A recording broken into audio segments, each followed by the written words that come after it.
अस्सलाम वालेकुम आदाब। मैं सैयद जावेद हसन। 2014 के लोकसभा चुनाव के दौरान भारतीय जनता पार्टी और नरेंद्र मोदी ने कांग्रेस मुक्त भारत का नारा दिया था, लेकिन 2024 में वही कांग्रेस 102 सांसदों के साथ सबसे मजबूत विपक्षी दल बनकर उभरी। भाजपा की एक दूसरी कोशिश मुस्लिम मुक्त मोदी कैबिनेट की थी। मोदी के तीसरे कार्यकाल में ये कोशिश कामयाब होती नजर आ रही है। इतवार को राष्ट्रपति भवन के प्रांगण में नरेंद्र मोदी समेत 72 सदस्यों ने पद और गोपनीयता की शपथ ली। इनमें 30 कैबिनेट मंत्री, 5 राज्य मंत्री स्वतंत्र प्रभार और 36 राज्य मंत्री शामिल हैं। बिहार से 8 मंत्री बनाए गए हैं, जिनमें 3 सवर्ण, 1 पिछड़ा, 2 अति पिछड़ा और 2 दलित शामिल हैं। शपथ ग्रहण समारोह के अवसर पर प्रधानमंत्री नरेंद्र मोदी ने कहा कि हम सभी 140 करोड़ देशवासियों का जीवन बेहतर बनाने में कोई कोर कसर बाकी नहीं रखेंगे। लेकिन मोदी की इस कैबिनेट में एक भी मुसलमान शामिल नहीं है, हालांकि मुसलमान देश की सबसे बड़ी अक़लियत है। टाइम्स ऑफ इंडिया लिखता है कि ऐसा शायद पहली बार हुआ है जब किसी मुसलमान ने केंद्र में मंत्री के रूप में शपथ नहीं ली। 2014 में जब नरेंद्र मोदी पहली बार प्रधानमंत्री बने थे, तब नजमा हेपतुल्लाह ने शपथ ली थी और वो अल्पसंख्यक कार्य मंत्री बनी थी। नजमा के बाद 2019 में मुख्तार अब्बास नकवी अल्पसंख्यक कार्य मंत्री बने थे। तब वो राज्यसभा सांसद थे, लेकिन मुख्तार अब्बास नकवी दोबारा राज्यसभा नहीं भेजे गए। तब से कोई मुसलमान अल्पसंख्यक कार्य मंत्री नहीं बना। नकवी के बाद स्मृति ईरानी ने अल्पसंख्यक कार्य मंत्रालय की इजाफी जिम्मेदारी संभाली, लेकिन उनका कार्यकाल विवादों से भरा रहा। उन पर आरोप लगता रहा कि उन्होंने अल्पसंख्यक मंत्रालय से जुड़े ज़्यादातर कामों को नज़रअंदाज किया या उनमें दिलचस्पी नहीं ली, चाहे वो हज का मामला हो, एजुकेशनल स्कॉलरशिप का या हज भवन में चलाई जा रही कोचिंग सुविधाओं का। इस बार स्मृति ईरानी अमेठी से हार गईं, इसलिए उनके लिए फ़िलहाल मंत्री बनने का दरवाज़ा भी बंद हो गया। दूसरी तरफ एनडीए गठबंधन की किसी पार्टी का कोई भी मुस्लिम उम्मीदवार 18वीं लोकसभा में चुनकर नहीं आया, इसलिए एनडीए से कोई मुस्लिम मंत्री नहीं बना। इस बार कुल 24 मुस्लिम सांसद चुनकर लोकसभा आए हैं। ये 14% आबादी की 4% हिस्सेदारी है। इनमें 21 इंडिया गठबंधन से ताल्लुक़ रखते हैं। बाकी 3 में से एक AIMIM के असदुद्दीन ओवैसी हैं। बाकी 2 जम्मू और कश्मीर से निर्दलीय चुनकर आने वाले हाजी मोहम्मद हनीफा जान और शेख अब्दुल रशीद उर्फ इंजीनियर रशीद हैं।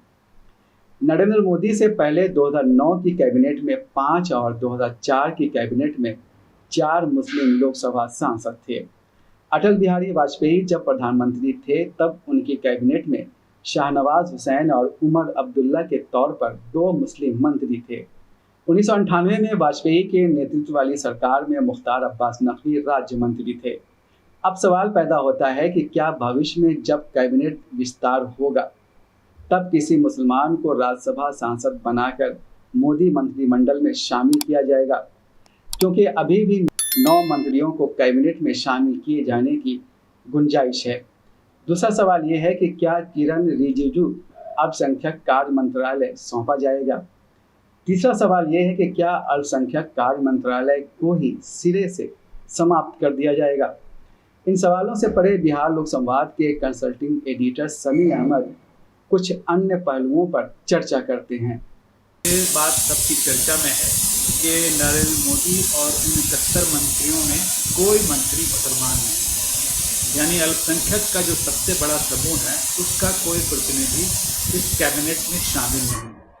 ये बात कई लोगों को खटकती है, लेकिन इसके जवाब में ये बात कही जाती है कि चूंकि मुसलमान वोट नहीं देता बीजेपी को, इसलिए उनका कोई सांसद नहीं चुना जाता और उसकी वजह से कोई मंत्री नहीं बनता। लेकिन सवाल थोड़ा उससे पीछे का है। बीजेपी कितने लोगों को अपना टिकट देती है, कितने मुसलमानों को? तो जब मुसलमानों को टिकट नहीं देगी तो जाहिर है कोई मुसलमान सांसद नहीं बन सकता उनके यहाँ से। हालांकि ऐसी बात नहीं है कि भारतीय जनता पार्टी के टिकट पर कोई सांसद नहीं बना। शाहनवाज हुसैन नाम जो है वो काफ़ी चर्चित है और अटल बिहारी वाजपेयी के नाम के जो पहली बार जब प्रधानमंत्री बने उस वक्त से उनका नाम चर्चा में रहा जब वो किशनगंज से सीट जीत कर आए थे, तब की बात है। तो ये बात थोड़ा सा इस पर सोचने की ज़रूरत है कि क्या इसलिए मुसलमान नहीं आते कि मुसलमान उनको वोट नहीं देते या बीजेपी उनको टिकट नहीं देती। ये दोनों बात हो सकती है, अपनी जगह पर सही हो। लेकिन बीजेपी के अलावा जो बाकी मेंबर हैं एनडीए के, जो 53 और एमपी पहुँचे हैं, उनमें भी कोई मुसलमान नहीं। तो इसमें अगर हम बिहार की बात करें तो जेडीयू ने इस बार एक टिकट दिया था मुजाहिद आलम को, वो भी किशनगंज से, जो मुस्लिम बहुल क्षेत्र माना जाता है भी। लेकिन अगर आप ये पूछेंगे क्या एनडीए के इसको नहीं वोट मिला, तो यह बात यहाँ पर सही नहीं होती, क्योंकि एनडीए के जो जेडीयू के मुजाहिद आलम वो दूसरे स्थान पर है, जबकि मुसलमानों के वोट के लिए अगर देखा जाए तो एमआईएम सबसे कई जगह पर पहले पसंद बन सकती है, लेकिन एमआईएम जो है तीसरे स्थान पर रहा। यानी जेडीयू के उम्मीदवार को एमआईएम के उम्मीदवार से ज़्यादा वोट मिला बिहार को। टीडीपी का पता नहीं, टीडीपी के जो 16 सांसद चुन के आए हैं उनमें से कितने मतलब टीडीपी ने कितने मुसलमानों को टिकट दिया था इसका मुझे अंदाज़ा नहीं है, लेकिन जाहिर है उनके पास भी कोई सांसद नहीं। तो जब सांसद नहीं होगा तो मंत्री नहीं बनेगा। लेकिन ऐसा भी नहीं है, सांसद नहीं रहते हुए अगर लोकसभा का सदस्य रही है तो राज्यसभा का सदस्य बना सकते हैं। किसी को मंत्री बनाने के बाद भी राज्यसभा का सदस्य चुना जा सकता है। लेकिन प्राथमिकता में जब नहीं है कि मुसलमानों को प्रतिनिधित्व दिया जाए कैबिनेट में, तो ये बात नहीं हो सकती है।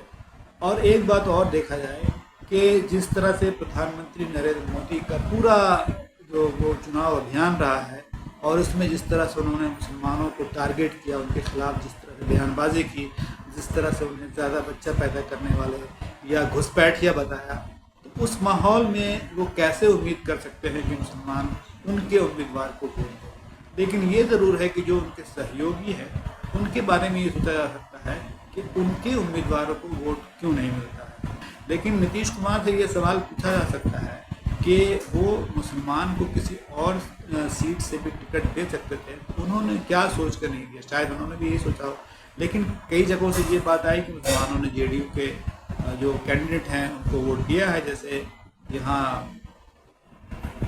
सीतामढ़ी में जो थे देवेश चंद्र ठाकुर, उनके बारे में बात कही गई कि उनको बड़ी संख्या में मुसलमानों ने वहाँ से वोट दिया। तो अब सवाल ये है कि क्या भारतीय राजनीति के लिए और भारतीय समाज के लिए ये बात सही है कि मुसलमान जो है वो देश के कैबिनेट का हिस्सा नहीं हो, इस तरह से वो तिरस्कृत कर दिया जाए, उसे अलग थलग कर दिया जाए। ये तो सोचने की बात है, ये पूरे समाज की सोचने की बात है, ये सिर्फ राजनीति की बात नहीं है। और प्रधानमंत्री नरेंद्र मोदी वैसे तो कहते हैं सबका साथ सबका विकास, लेकिन क्या उनसे ये पूछा जा सकता है कि सबका साथ और सबका विकास में मुसलमान की जगह कहाँ पे है? आखिर उनकी कैबिनेट में कोई मुस्लिम मंत्री क्यों नहीं है? राज्यसभा से बना सकते थे, लोकसभा से नहीं है। तो क्या जैसे बिहार में भी जेडीयू के पास कोई उम्मीदवार नहीं था, एमएलए मुस्लिम जीता हुआ, उन्होंने जमा खान को अपनी पार्टी में शामिल कराया और उसके बाद उनको अल्पसंख्यक मंत्री बनाया। इसके साथ ही ये सवाल भी पैदा होता है कि क्या अल्पसंख्यक मंत्रालय जो है वो किसी मुसलमान को दिया जा सकता है? तो कैसे दिया जा सकता है जब उनके पास लोकसभा का सदस्य नहीं है? जाहिर इसके लिए किसी व्यक्ति को, वो चाहे मुख्तार अब्बास नकवी हो या शाहनवाज हुसैन हो या उनकी पसंद का जो आदमी है, जैसे उन्होंने केरल से एक मुस्लिम को टिकट दिया था, तो क्या उन्हें वो राज्यसभा का सदस्य बनाकर मंत्री बना सकते हैं? ये सवाल सोचने की है। सबसे बड़ा सवाल ये है कि क्या भाजपा और एनडीए की कोई ऐसी संयुक्त रणनीति होती है कि एक तो मुसलमान को टिकट ना दिया जाए और दिया भी जाए तो वो जीत ना पाए। पिछले लोकसभा चुनाव के टिकट बंटवारे और मुस्लिम विरोधी जनसभाओं को देखते हुए मुसलमानों को गहराई से सोचने की ज़रूरत है कि एनडीए कैबिनेट हो या इंडिया मंत्रिमंडल, वे किस तरह केंद्र सरकार का हिस्सा बन सकते हैं। अगले वीडियो के लिए दीजिए इजाज़त। अल्लाह हाफिज़।